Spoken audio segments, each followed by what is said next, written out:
Today's episode of the Goldcast is sponsored by the return of the Golden State Warriors.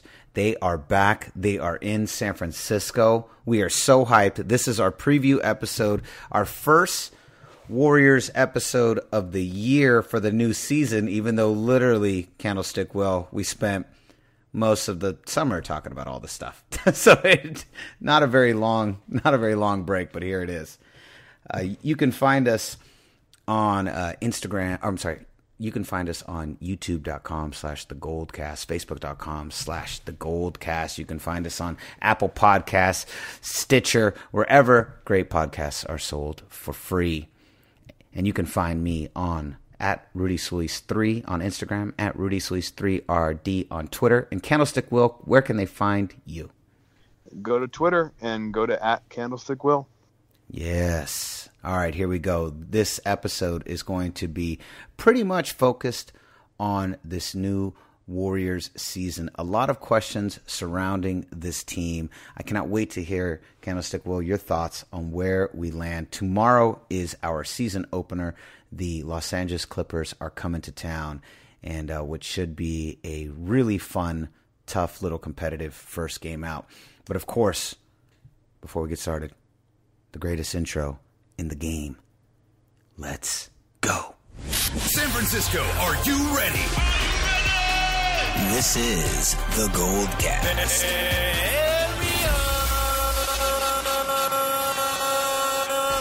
Boom! Welcome to another edition of the Goldcast. We are the voice of the Bay. I'm your host, Rudy Sulis III, and with me is my esteemed co-host, Candlestick Will. Boom! Yeah, baby. Candlestick Will, welcome back, bud. That episode last week that we did on who the greatest Bay Area SF coach was, I think was fire. Yeah, I mean, it's always fun to throw out some things that are kind of evergreen, right? You can have those conversations whenever you want. Tonight's going to be fun because you only get one time a year to do a preview episode about a season, and there's obviously a lot of questions, probably more questions than answers. Right now with the Warriors, but yeah, it's always fun to throw out some historical kind of context and just kind of see where the fans are at and where people are at with something like that. And I think we all are pretty much on the same page as far as what the pecking order is at the moment. And Bill Walsh, I think, is still the gold standard, and Bruce Bochy definitely deserves to be in that conversation with him. And I think this season will determine a lot towards where people put Steve Kerr, because if he finds a way back in the playoffs and they win a couple rounds, I think they'll put him on the mantle right there with those two. And if he doesn't make the playoffs, maybe people will start to look at Kerr, with lesser eyes. And if he somehow wins the finals again, then that'll change the narrative completely, I think. Absolutely. It is going to be an interesting season. Obviously, we've had a lot of changes.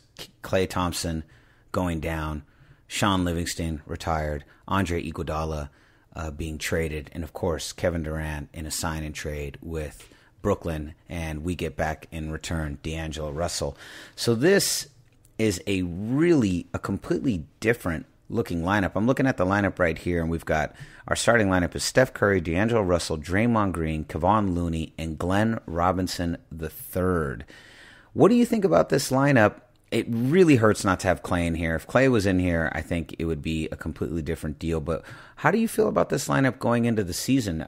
Where do you think this team stands against the Clippers of the world, the Lakers of the world, Nuggets, the Trailblazers? Where does this team rank for you?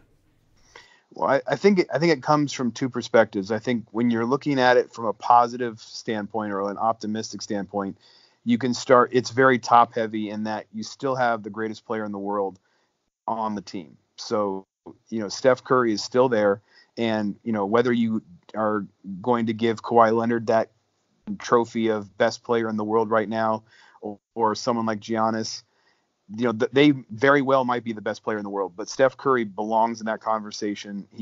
Hasn't gone anywhere. His numbers have been amazing these last several seasons, and he's primed to have an MVP type season this year. So you still have a two-time MVP who very well could win his third MVP this year. So going into the season, that's the first thing I think people need to realize is that, the team is completely different from last year. It's way younger. It's way less experienced. It has very few players that are ready for the playoffs. People are even suggesting they might not even make the playoffs. And one of the reasons they'll point to for that is simply their lack of experience, their lack of talent, not only in the starting lineup with someone like Klay Thompson out, but just the fact they just don't have the pieces like they've had in the past. So that's completely different. When you talk about the kind of the pessimistic side, it's that they're going to be relying on, especially early because Klay Thompson's out, on guys who've never done it before. Literally rookies in guys like Poole and Pascal, but someone like Glenn Robinson who's never been asked to be on a playoff team or asked to be a contributor to a playoff team.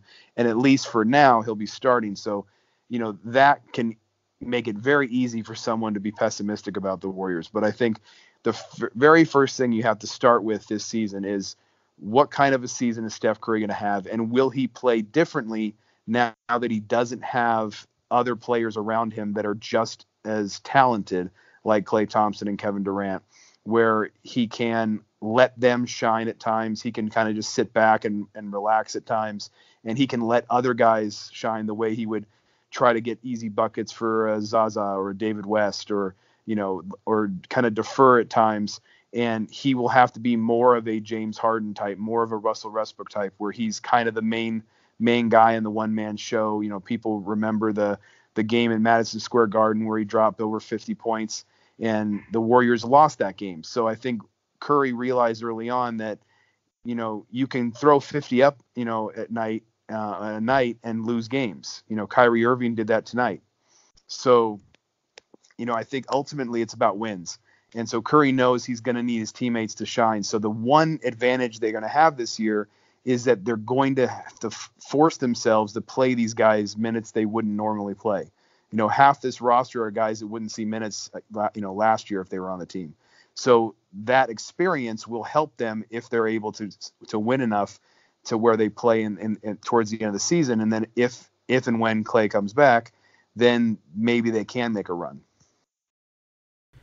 100%. Let me ask you this. What do you think about the additions of D'Angelo Russell and Glenn Robinson III into the starting lineup? I actually thought D'Lo was a fantastic pickup, one of the sneakiest pickups of the offseason. Again, it's marred by the loss of Iguodala, Kevin Durant, and Klay Thompson. Had we added someone like D'Angelo Russell to that roster, it just would have been another one of those shaking your head moments like, man, will this team ever stop getting better?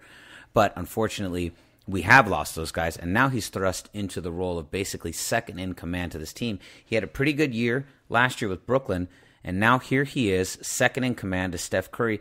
Do you think he's capable of the job, and what advantages do you think D'Angelo Russell brings to the Warriors? Well, what he does is he gives them someone that can instantly replace Klay's offense. And so with Klay out, that's paramount because the Warriors are going to need Curry to average 30 a night, and they're going to need Russell to average 20 a night. Now, 50 points from two players is great, but do you get scoring from anywhere else? So I think the first thing with Russell is he's going to get his points. It sounds like, from everything I've heard, is that Curry or Russell will be on the floor at all times. So even if someone like Jacob Evans gets minutes or another guard gets minutes, one of the two will be on the floor. So my guess is that, it'll be similar to the way that, D'Angelo Russell will essentially get like the Klay Thompson minutes, where when the second quarter and fourth quarter start, he'll be out there, as the starting point, or he'll finish quarters with Curry, but he'll also, sit the bench for someone like Jordan Poole or someone like that, or Alec Burks, during parts of the second quarter when Curry comes back, to try to make sure that they spread out their time with them. But I think that that's going to be one of the transitions is, will the rotation minutes, how will they work out? Because I actually think that one of the reasons Glenn Robinson is starting is only because there's nobody else. They got rid of Alfonso McKinney. I don't think they want to start Marquise Chris and go bigger. And, Cauley Stein might not even be healthy enough to go on opening night. Alec Burks, I think, is someone they felt like is a perfect fit to be that sixth man, come off the bench and score. So the guy I think actually will eventually replace Robinson in the starting lineup is when they feel like Eric Paschall can start and play the three, which I don't know if he'll be able to do that offensively, but he's got a lot of the same intangibles that Draymond has, and his ability to defend. Once he feels comfortable at the NBA level of defending multiple players, I think that's when you'll see Paschall take that spot from Robinson, because Robinson's in a perfect world, he's a 3-and-D guy where he can hit the corner three and he can play some defense. I don't know if he has the defense to really warrant that, label. If he shows he can do that, I think he stays in the starting lineup, because I think his scoring is going to be more effective than Paschall's. But I also think that Kerr saw what that team became when they went from David Lee to Draymond Green. So they're going to end up giving Paschall more minutes and more critical minutes once he shows he can do that. I don't know if he's done enough in the preseason to warrant a start yet, but I do think the team will become a better version of themselves when Paschall ends up taking over those minutes from Robinson. Now, here's a great question. The toughest question of all. Do we see Klay at all this year? I want to hear two thoughts from you, because then I want to share mine and I want to hear what you think about it.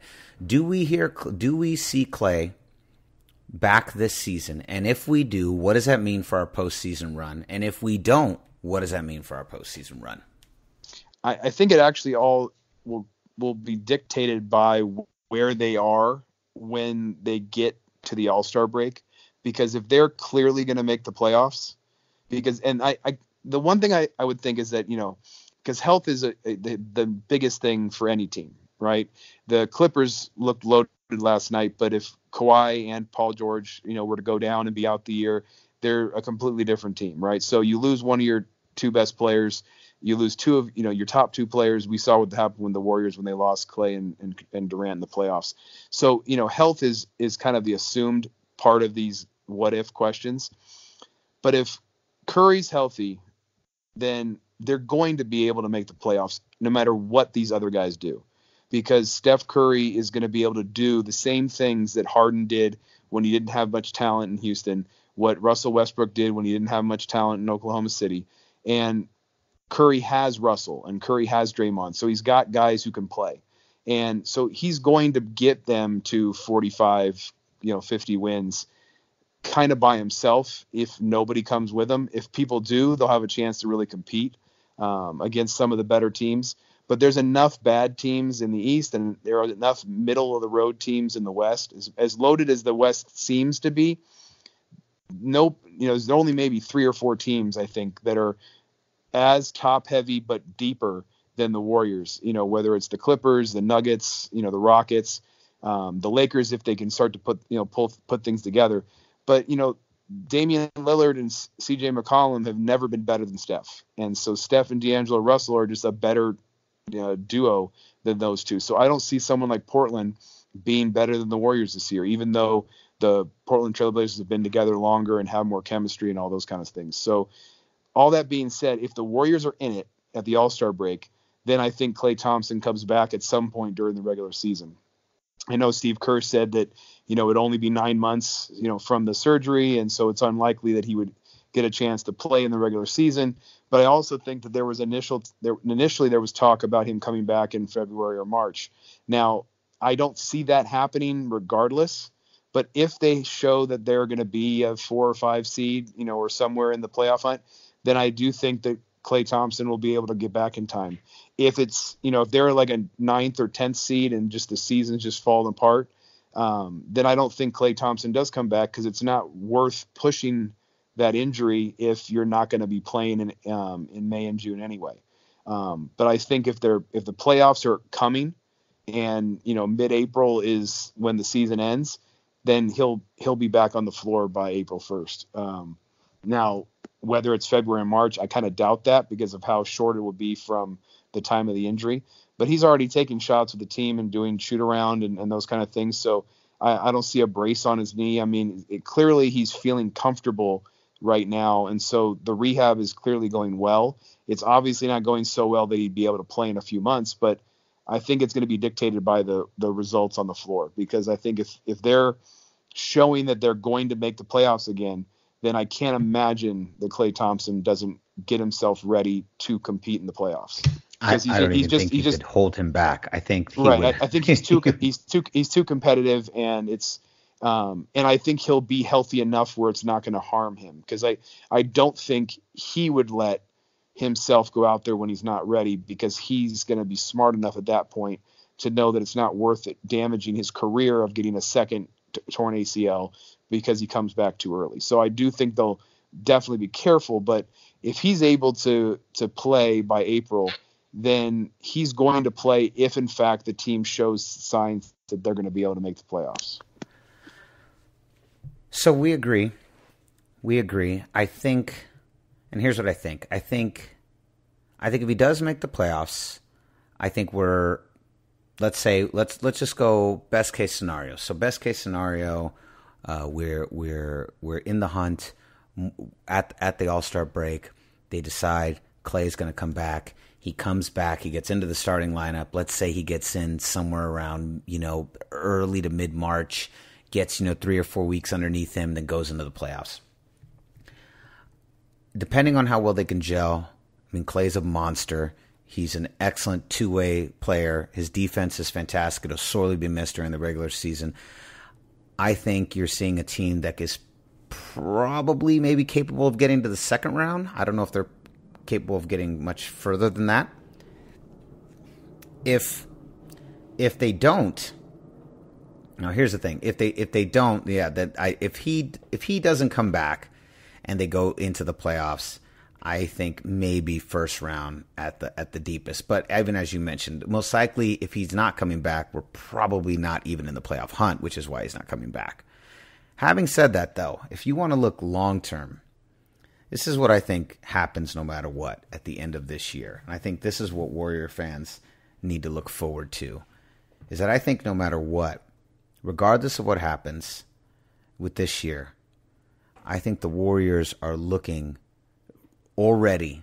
Bob Myers is already looking to re-up in the summer and add another playmaker to go for a run next year. I still don't necessarily feel like this year for them, I think, is more about getting the bench and getting all their new starters as many reps as possible, getting D'Angelo Russell into the system and really seeing what they can pull out of him, really figuring out where the ceiling is for this guy, and seeing if this is somebody that they could see in a Warriors uniform for the next several years to come. But I really think this team is more than anything secretly focused towards next summer. And I think that the next summer when summer comes up, I'm telling you, do not be surprised if you see the Warriors re-up and make some giant move like they've done almost every summer and grab somebody that we didn't even think was available. Well, I do think that they're always going to be on the lookout to get better. The fact that they got D'Angelo Russell instead of just letting the Durant contract go and then having the financial freedom to kind of be flexible, that just proves that in the Joe Lacob era, they're always going to do whatever it takes to be competitive every single year. So if they don't make the playoffs this year because Klay never comes back and they just don't play well and the West becomes even more loaded than we maybe even anticipate, because if you look at the West, I mean, it is a stacked conference. So you could win 45 games and not make the playoffs.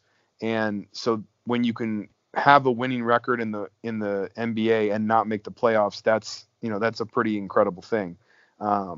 So because of that, it's possible they don't make the playoffs. If they don't make the playoffs in that scenario, then I could see them doing something drastic or crazy, whether it's, moving D'Angelo Russell for someone even more established, or whether it's finding a way to maneuver their contracts around to get somebody else. I don't know what the rules are about the hard cap that they put themselves under by getting Russell, because have to stay under the cap this year. I don't know if they have to stay under the cap next year. I haven't looked into those kind of things. So if they and then even if that's the case, they wouldn't be able to just sign a free agent for a huge amount of money. At most, if they're able to have some leeway next year, if they're not under the hard cap penalty, then they'd be able to sign someone to like a mid-level the way they did DeMarcus Cousins last year.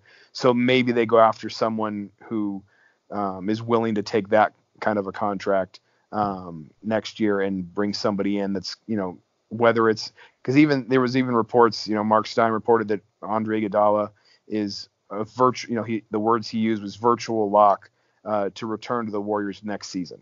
That once he becomes a free agent, he's almost assuredly coming back to the Warriors. But if that's the case and the Warriors can only offer the mid-level, then that's who's getting the mid-level is Iguodala, because Iguodala is not going to come back for the minimum if he can get more money. He's always been very smart about making sure he can maximize his contracts.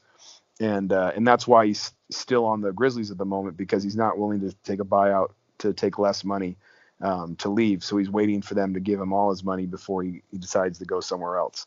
And so for him, he might just decide to play golf all year and sit out and wait till next year to come back to the Warriors. So in the meantime, there's always been the rumors of the Warriors being interested in guys like Giannis and Karl Anthony Towns and Joel Embiid and any other superstar that might not decide to stay with the team they're currently with. So any all-star that's available, the Warriors will be interested. Whether they're allowed to go after them financially or not will be the only question, because it's clear that Joe Lacob will do whatever it takes to try to build the best team he possibly can. Well, not only that, I think it's imperative. I think even from their standpoint, we talked about this a little bit last week on our Who's the Greatest Bay Area SF Bay Area coach thing, but I think they're determined to bring a championship to San Francisco. And I mean, regardless of whether this was their 10th year in San Francisco or their fourth, they'd be determined. But I think that because it's the new stadium, and I know that this is kind of a re-up year, I think next year Warriors are all in to bring a championship to San Francisco. I think they want to hoist that Larry O'Brien right there in the city for a variety of reasons that are not just athletic. I think financially too, it's huge for them to make that kind of to achieve at that level again. Well, and they talked when they first got the team about moving to San Francisco. So this has been a dream from day one for them to have made this move. Everyone who's been to Chase Center says it's incredible. It's the most amazing thing they've ever seen. The scoreboard is the most ridiculous thing that that's ever been created. It's like, so when people are talking about it's the best experience they've ever had at a stadium, it's incredible, and all these kind of hyperbole kind of things that people are just saying how incredible it is.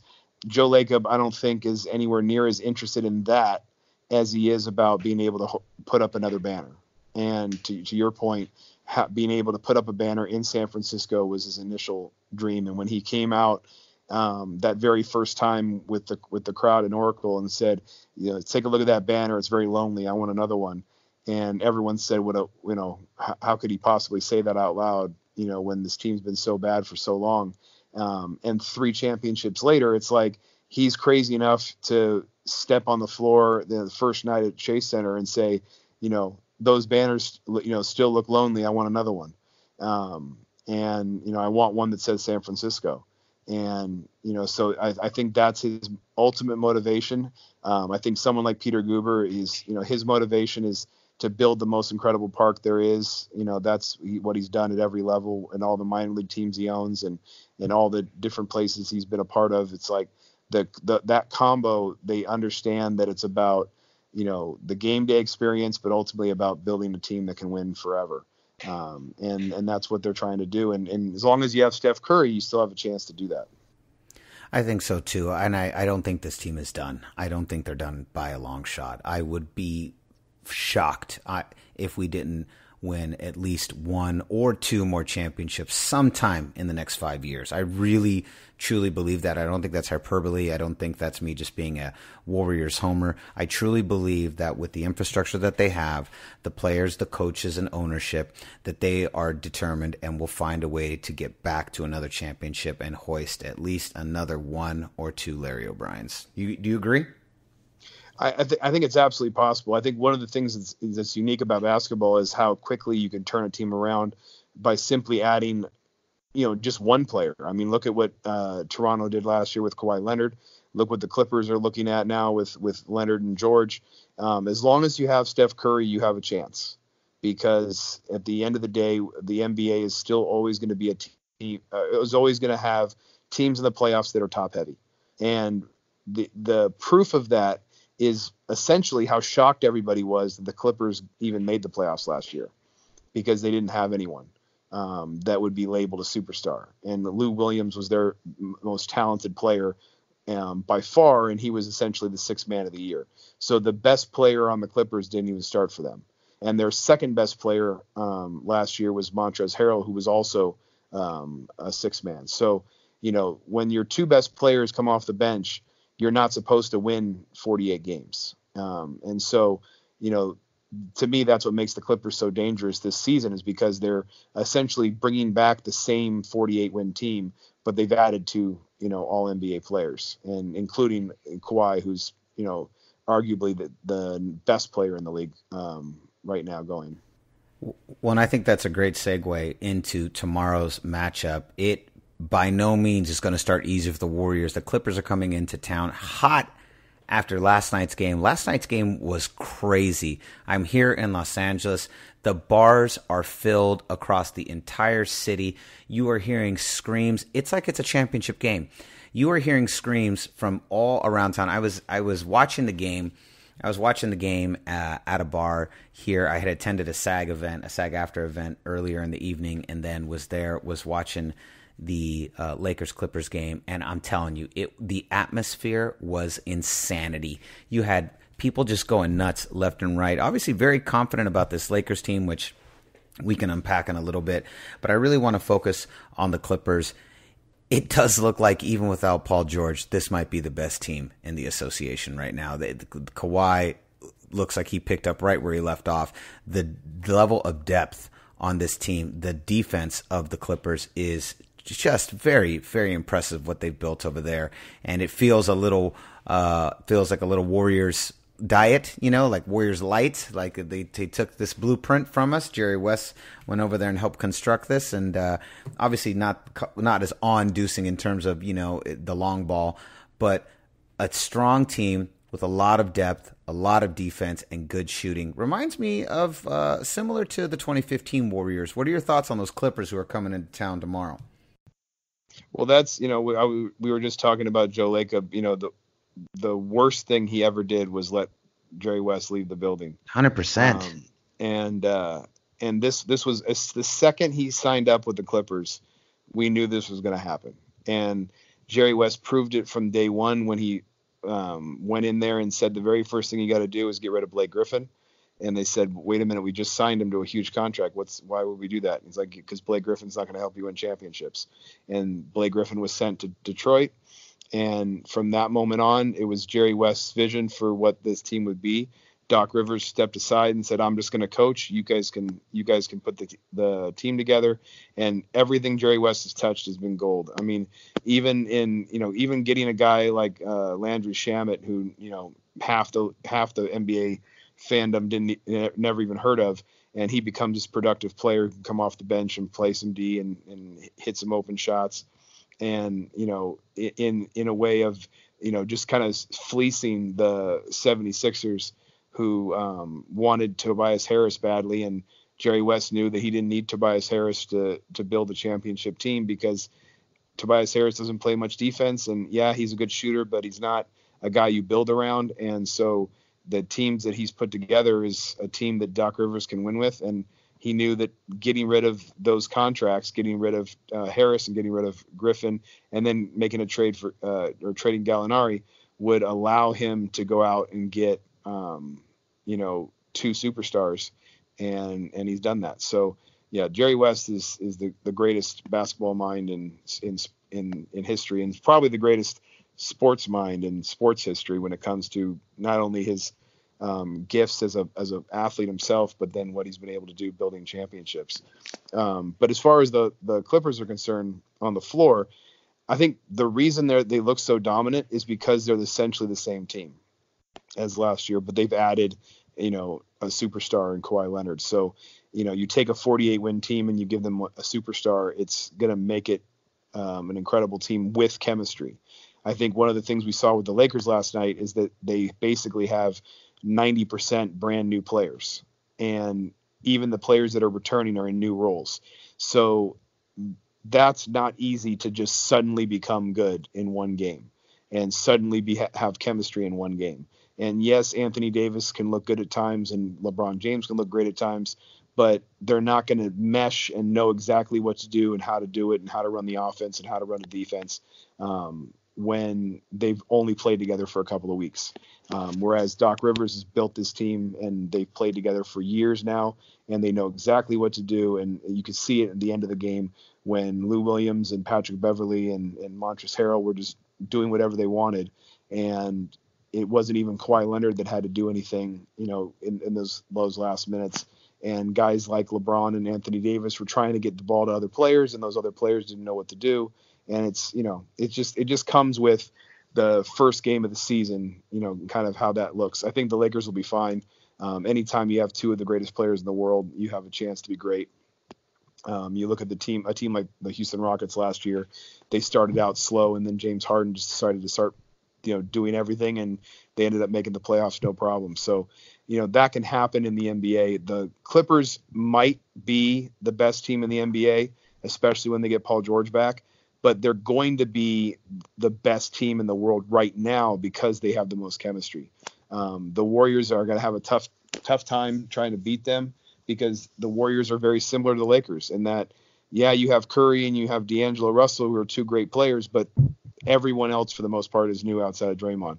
So it's just going to be a completely different team out there, and it's going to be hard to play against a team that has so much chemistry and has a player as good as Kawhi Leonard and trying to beat them. So it'll be a tall task. I think the most interesting thing about tomorrow is that it'll be the first time in 5 years, unless I'm missing something, where the Warriors weren't favored at home, and maybe just weren't favored, period, because they've probably been favored for every single regular season and postseason game in the last 5 years. And I can't imagine they'd be favored tomorrow with the way the Clippers look. No, and I think it's realistic to say they're probably not going to win tomorrow's game simply because they're just not at full power right now. They're not at full strength. Let me ask you this.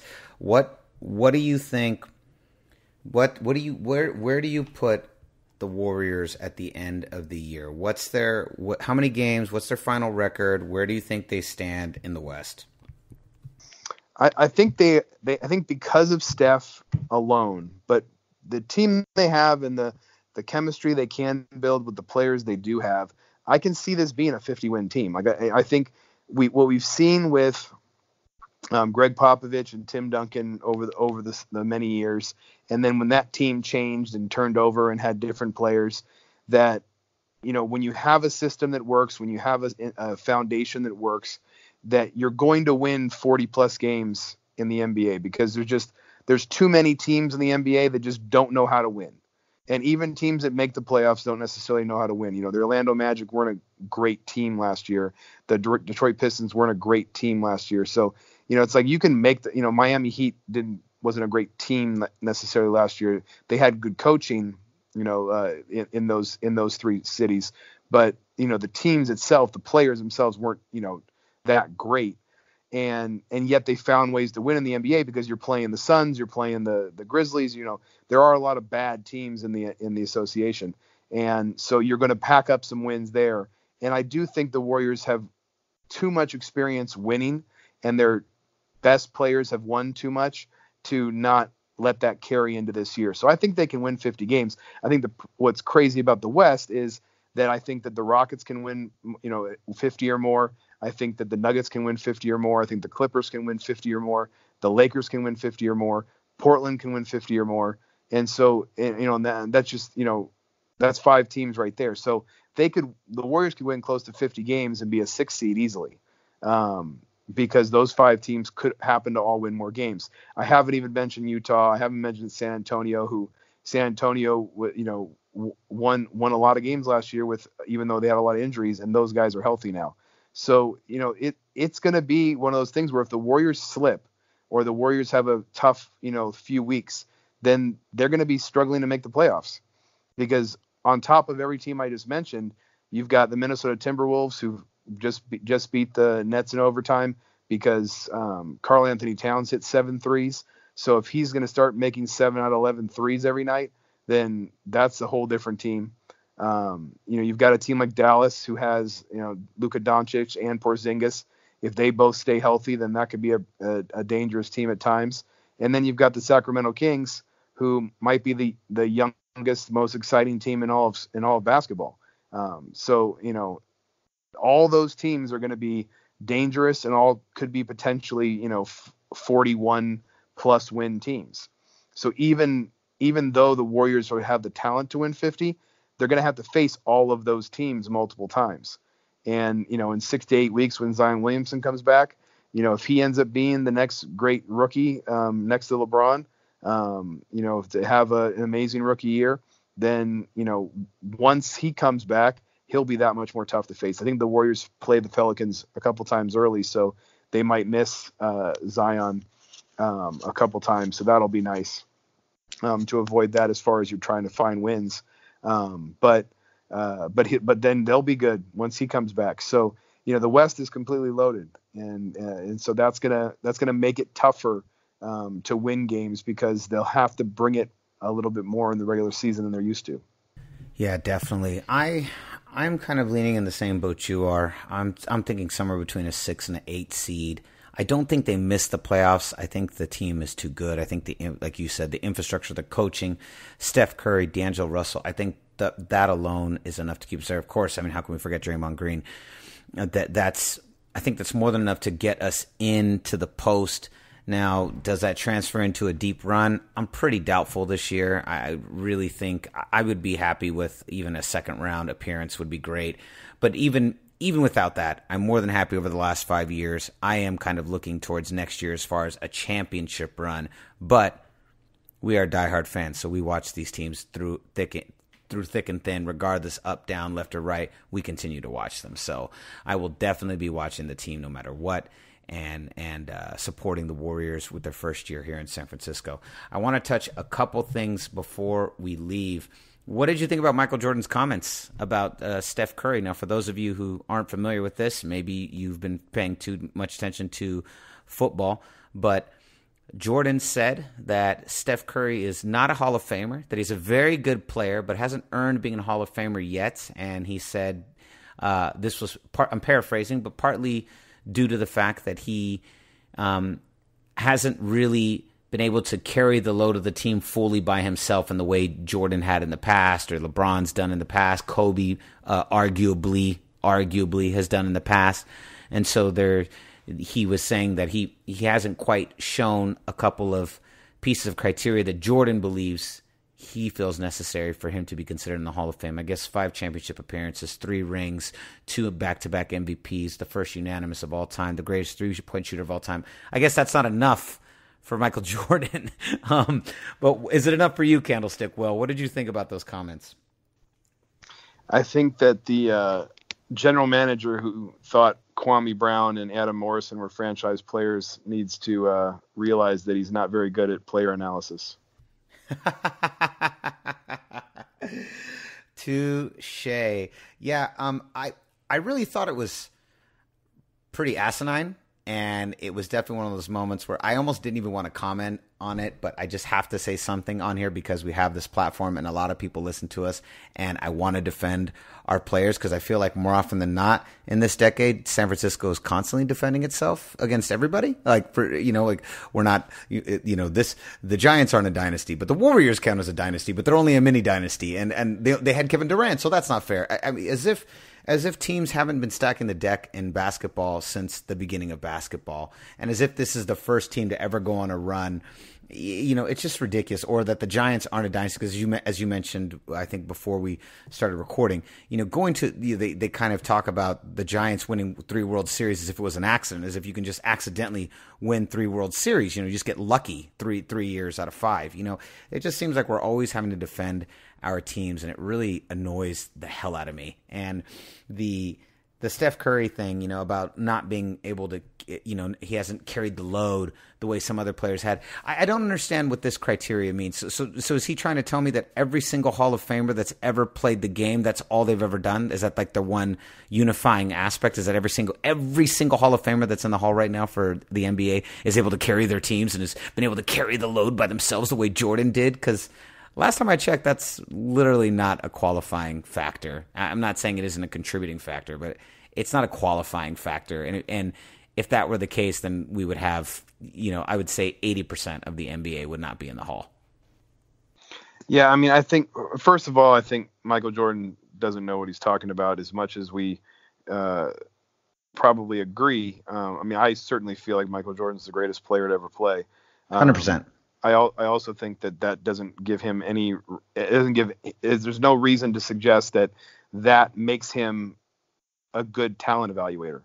And so, there's Jerry West and therethere's everybody else, right? Jerry West is the greatest talent evaluator of all time and one of the 10 or 15 greatest players of all time. So he's the logo for a reason. And, Michael Jordan is not only the greatest basketball player to ever live, in my opinion, but the way he was marketed by Nike and the Jordan brand that he has is second to none as far as business is concerned. So, I mean, he's got so many different legacies that it's, he has nothing to prove. I do think that if we want to talk about, analysis, I genuinely think that the comments he's making about Curry, to me, my first thought when I heard that, after I thought, well, that's just wrong, is that he must have some inherent fear that not just LeBron, but that's LeBron and Steph are going to be looked at as the 2 greatest players to ever play the game and take away some of what Michael Jordan, Magic Johnson, and Larry Bird created. Because the league had a lot of stars before them, but the league was still running tape delayed finals, before they came in. And Magic, Bird, and Michael Jordan changed the game forever. Those 3 and David Stern turned the game from a sport that happened to be played to a global, thing that everyone needed to see. So there's no denying the impact those 3 had on the game. But with every generation, you have new fans who say their guy's the greatest, right? We saw it with Kobe and Shaq and Tim Duncan, and we're seeing it now with LeBron, and Steph and Kevin Durant are in the conversation now. All these different outlets are coming out with, top 100 lists and whatever, top 50 lists and whatever. And Steph Curry's all of a sudden top 10 to some people. Kevin Durant's in the top 15, for people. And I got to imagine there must be some kind of fear that their legacy is going to get, pushed aside, because the same way that Wilt Chamberlain and Bill Russell have been pushed aside for, Shaq and Hakeem Olajuwon and Kareem Abdul-Jabbar and every other great center that's come along. Here comes these upstarts, here comes these young guys who are taking them off the list or pushing them down the list. How many people in the last 10 years have tried to say LeBron's better than Michael Jordan, right? So we've heard that conversation forever. And while I do think LeBron is now right there in the conversation, people were saying it years before it was warranted. True. Is Steph Curry the greatest player ever? No. Does he belong in the conversation? Maybe not yet, but he's absolutely a Hall of Famer. It's insane to think that someone like Isaiah Thomas, who has two championships and no MVPs is a first ballot, no doubt Hall of Fame point guard, and Steph Curry isn't, right? Like, so the idea that Steph Curry is not a Hall of Famer, it's like the only way that makes sense is if he was just talking about how literally he's not a Hall of Famer because he's still playing in the league. Like, that's the only way that conversation makes any sense, right? Yeah. So again, I do take it for a grain of salt, because it's like, when Scottie Pippen says that the 90s Bulls would have beaten the Warriors, it's like, yeah, of course he's going to say that. He was on the 90s Bulls. Mm-hmm. Like, if Dennis Rodman says that he thinks the Bulls would win, it's like, I would hope he would. He was on that team. I would think he would, like his own team a decent amount. So I don't put a lot of stock into those kind of things, but I do find it interesting that he would say something that seems so outlandish, but it's like, maybe it's because he's starting to, hear people say that, Curry belongs in those conversations, as because of the way he's revolutionized the game and changed the game. The 3-point shots become the new dunk, right? When you say that sentence, well, who basically made the dunk a thing? Dr. J started it, but Michael Jordan revolutionized it, right? So in that pecking order, it's like Reggie Miller and Ray Allen, kind of started the 3-point shot, but it was, Steph Curry that revolutionized and changed the game. And so if Steph Curry's being talked about the same way that Jordan was being talked about as someone who revolutionized the game, then maybe he's saying to himself, like, me knocking Curry on this is actually me trying to remind people that I'm the greatest, and it's not Curry.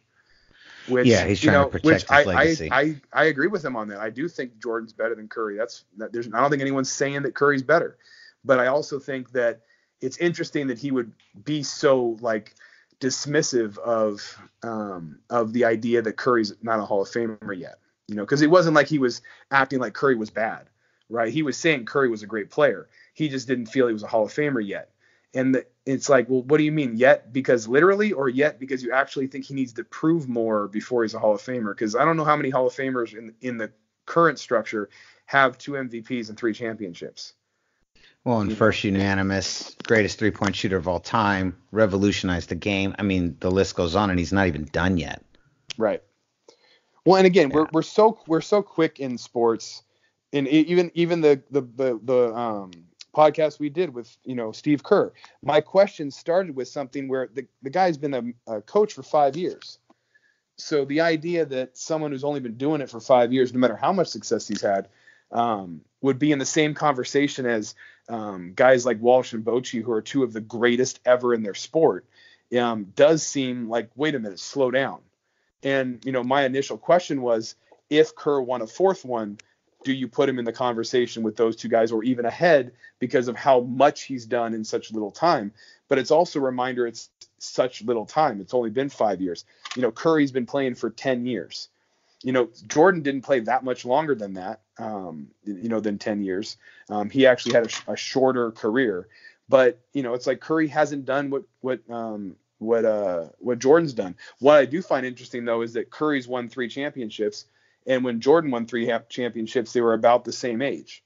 So Curry's chances of winning 3 more got diminished with someone like Kevin Durant leaving. But, he's around the same age that Jordan was when he only had 3 championships. So it's definitely conceivable that since Curry's still in the middle of his prime, that he very well could, give Jordan's 6 titles a run for their money. A lot of things would have to go right for something like that to happen. But, maybe that's another reason that Jordan is saying the things that he's saying. Yeah, I guess the fact of the matter is we'll never know, but we all know it's asinine, and we all know Steph Curry will be in the Hall. So, but that was your 100%. I love it. Last but very not least, and then we're going to jump off. This has been a great episode. Houston Astros just getting doused.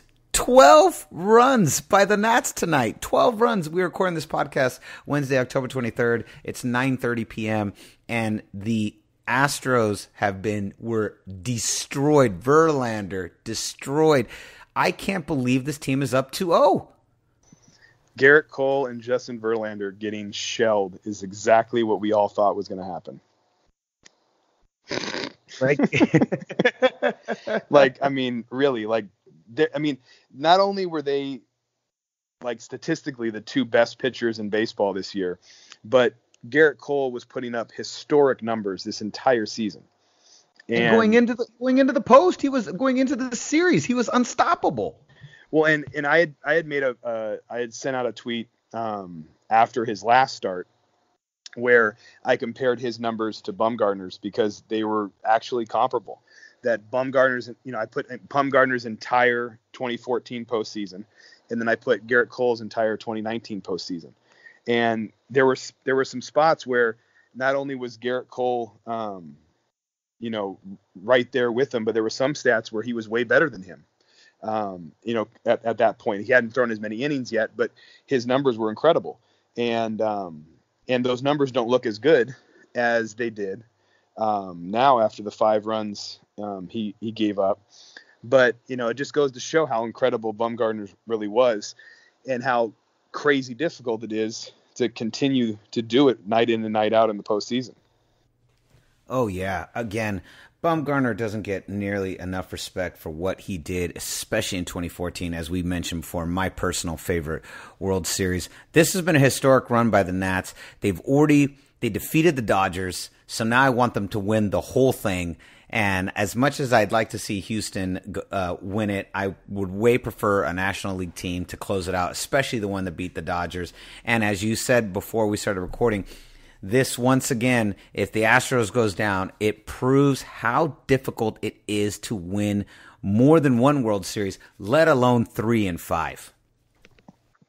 Well, here we got a couple minutes. So I'm going to pull up what I sent out earlier this year, or I think it was just yesterday or whatever. But the number of dynasties, the number of teams that even have won back-to-back championships is so small in baseball history. I believe the number was 14 of teams that had won back-to-back. But it's insane just how few times it's even happened in baseball in the long history. I mean, and then half of those times was the Yankees. You know what I mean? Yep. It's like the number of 1920s run. The number of times that it's even happened for anyone else where they've won multiple or 3 and 5 or 3 and 4 or anything like that was so small that it's just it just proves that not only is it hard for a team like the Astros to win multiple championships, but just that winning any championship is difficult, but winning multiple is almost impossible in this sport and in every sense of the sport, especially now with so many teams. Because when there were 16 teams, then it happened a lot more frequently.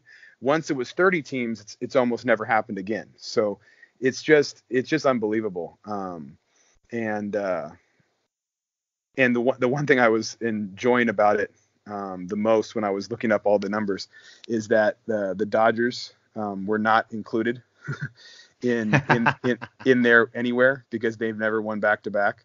And so I just thought that was awesome. That is awesome. So what is the numbers? Do you have them up front? Do you have what the total numbers are? Yeah, I'm pulling them up right now. But like I said, it's like there's the A's did it a couple times. Yeah. The Reds did it in the 70s, where they won a few. The Giants obviously, but like that's it. Like that's pretty much it. And it's crazy because you look at the Yankees winning in 96 and then winning 98 through 2000. It's the last time anyone's ever won back-to-back. And it's not going to happen this year because neither one of these teams won last year because the Red Sox won. So it's just unbelievable how rare it is to even just win 2 in a row. And then the number of dynasties is almost almost nothing, especially if you pull out the Yankees. I tend to tweet a lot, so I'm. That's all right. It's taken me a minute. Go ahead. I was going to say something. Our boy, Irish Niner fan, a very, very, very big fan of the podcast. He's one of several. Andy Laird has said the same thing too. Another one of our overseas fans that talks to us a lot. Both of these guys have talked about how because of this podcast, they root for the Warriors and they also root for the Giants. Irish Niner fan, my boy Mark, he said that he bought the MLB The Show 2019, and the Giants are his team, and he's playing it because of our podcast, which I think is great. We've actually been, we've always been known as a 49ers centric podcast, but just all of our Warriors Giants talk has been converting a lot of people, and especially our overseas fans, which is really gratifying to hear. And I love hearing that from guys like Andy and Mark, and saying, hey, we're playing the video games, I'm watching all the games. I mean, these guys they were following the Warriors religiously all through last year's run, and a lot of it came from the conversations we've been having. So it's nice to know that we are contributing and expanding Bay Area fans' consciousness when it comes to these other teams, because the Niners aren't the only great team, man. The Giants and Warriors have had historic runs this decade. It's been fantastic, and I really feel like if you're listening to this podcast and you're only following us because of the 49ers, well, A, we thank you for your subscribership, but B, do not let go of the other two teams sitting in San Francisco, because this has been an incredible run. And when we go into the offseason, the 49ers, we will be doing our gold dives again. We'll be bringing those back after the season, and we will be diving into some of these historic games that these teams have played and really doing deep dives. And I can't wait, Candlestick Will, with all of your history and knowledge, I can't wait to bring you into the gold dives, because I think we're going to have a lot of fun unpacking some of these games. Oh, right. And the other thing is that we're absolutely going to be doing some gold dives on the Giants and Warriors too, because that's got to happen as well. Oh, hell yeah. So here's the breakdown. I have to include this because it's really just shows how hard baseball has always been. But if you look at it, so this is the list of back-to-back World Series champs: the 1907-08 Cubs, the 10-11 A's, the 15-16 Red Sox, the 21-22 Giants, the 27-28 Yankees, the 29-30 A's, the 36-39 Yankees, and the 49-53 Yankees. So that was when there were only like 16 teams, and it was a lot easier to have loaded teams, and to win back-to-back years. You didn't have to win as many games or beat as many teams, right? So that's eight times in the first 50 years of the World Series. Then there was expansion. The Yankees won back-to-back in 61-62. The A's won 3 straight, 72-74, and the Reds won back-to-back in 75 and 76. Then we had another expansion. The Yankees won in 77-78, and then the A's won in 92-93. We had our last expansion after that, and the Yankees won in 98, 99, and 2000. And we haven't had back-to-back winners since then. So since the first expansion to expand teams from 16 to 20, there've only been six other times that we've had back-to-back, and only once since the last expansion with the Rockies and Diamondbacks and Devil Rays and Marlins. So it's been 19 years since we've had back-to-back, and this year won't happen either. Even if the Astros win, it'll only be 2 of 3. If the Nationals win, it'll be their first time in franchise history.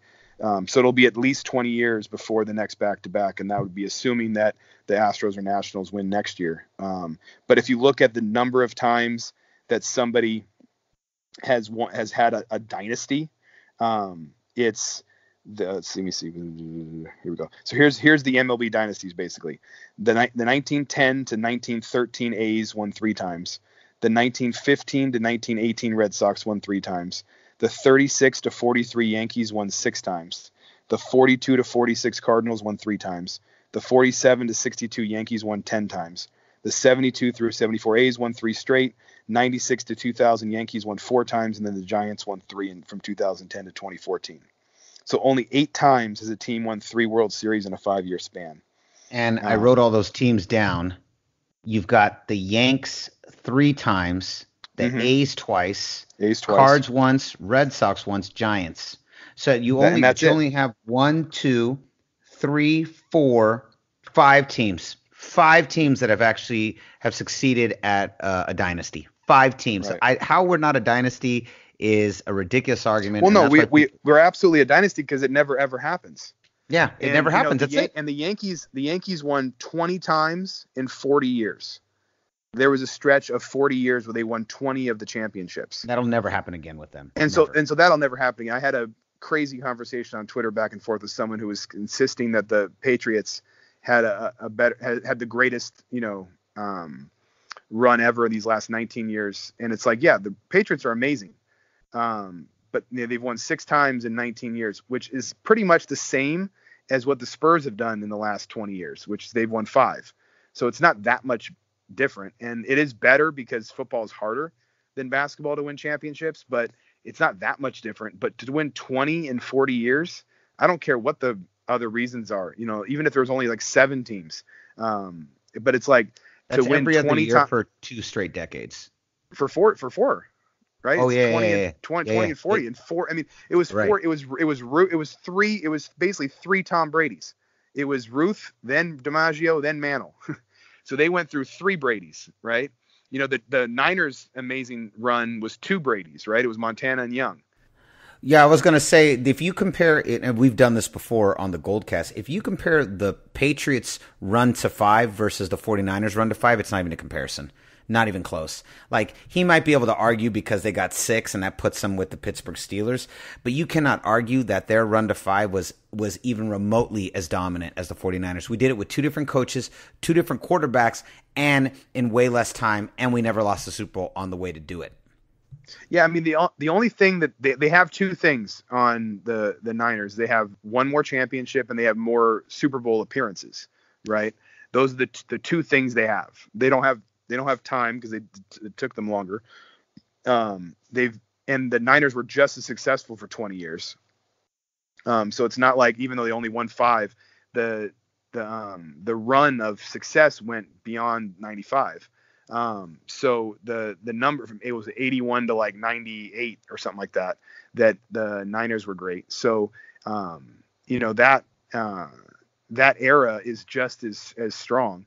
But that's what I'm saying. Like, the Yankees have the greatest run in sports history to win 20 and 40. But if you take the Yankees out, it's hardly ever happened in baseball ever. Right? It's happened a bunch of times with the Yankees, but if you take the Yankees out, it's almost never happened for anyone. So it just shows how much more special the Giants' 3 championships really are. And the Astros are proving it. The Astros are just putting more fuel to the fire than the Giants. With the Giants, it was amazing because the Astros aren't likely to win this time because they've already lost twice. Not that that's impossible to come back from, but they've lost 2 home games. So the odds are way against them now. If they do win, great for them. That'll be 2 championships in 3 years, which is incredible. And it's also very rare to win 2 championships in 3 years because it hardly ever happens. But then they'll need to win another one at some point to be considered a dynasty, and that's going to be hard because there are a lot of other good teams. We love to bag on the Dodgers on this podcast, but the Dodgers have been really good for 7 years now. And one of these years, they might finally break whatever curse they set for themselves in 1989, which I don't know what that is. It's just it's an awesome curse, but I don't know. It's a great curse. I don't know what started it. But they're an amazing team. And so are these up and coming Twins and these up and coming A's and these up and coming Rays. And if any of those teams decide to start spending money, they're going to be all very scary teams. If they continue to be cheap, then, they'll be one shot in the arm and they'll go back down. The Astros stopped spending money for a few years, got a bunch of draft picks, hit on all of them, with Correa and Bregman and all these guys. And then they started spending money. And that's why they've won championships, because they went out and bought, even though it was a trade, they essentially were willing to pay Verlander's contract to keep him here. And then they went out and got Garrett Cole, knowing he'd be expensive. So these teams that went the cheap route, that when it was time to go out and find players and buy players, they did. The Cubs shed a bunch of payroll and then they went out and bought a bunch of guys, but bought guys that were better fit for a championship run. So, these teams that are willing to spend, they're going to stay good for a long time. And that's what makes baseball so difficult. It's why teams like the Angels with the greatest player in the world, Mike Trout, barely ever make the playoffs, because it's really, really hard to make the playoffs in baseball. And it just all goes back to how incredible it is that Bochy and the Giants did what they did. 100%, man. I love it. I love it how every time you and I are on, we always end up having these conversations. These are my favorite conversations to have on the Goldcast. All right, we will see you. We will be back tomorrow night with a preview of the 49ers and Carolina Panthers. Raymond will be back on the show. We will be previewing that show. And then Candlestick, well, you and I will be back later on next week to just recap the Warriors' first week in the first week back. So we'll sit here and we'll talk about everything that happened and what our thoughts are and what we're seeing and what we think this team can do to stay competitive. Be on the lookout for that. So concludes another edition of the Gold Cast. We are the voice of the Bay. I'm your host, Rudy Sluice III, and with me is my esteemed co-host, Candlestick Will. Boom! We'll see you next time. Same Gold Cast time, same Gold Cast channel. This is the Gold Cast.